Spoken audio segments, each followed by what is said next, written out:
I was about to get married, but the night before the wedding, a group of people broke into my home and destroyed everything. I thought if I stayed silent, no one would ever know, but halfway through the ceremony, the big screen suddenly lit up.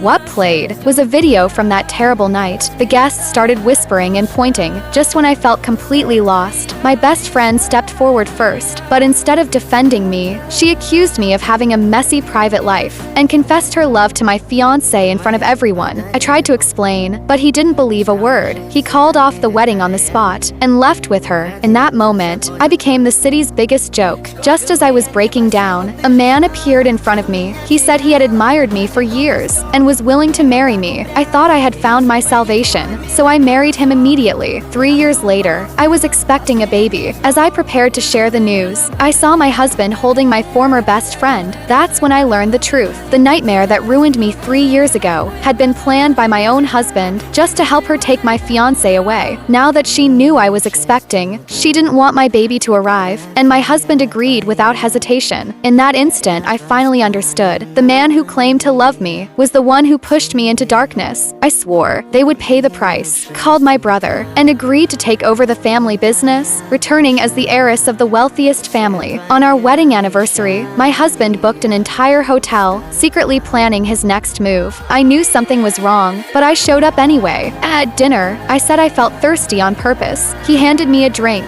I knew it had been tampered with, yet I drank it without hesitation. Soon after, collapsed onto the sofa, feeling weak and unwell. He rushed me to the hospital. Before long, news spread that I had lost the baby. He looked heartbroken on the surface, but couldn't hide the hint of satisfaction. What he didn't know was that I had already switched the drinks. He pretended to care, being concerned about my health, even promising to find the people responsible. Watching his poor performance, I let a faint smile appear. The game has only just begun.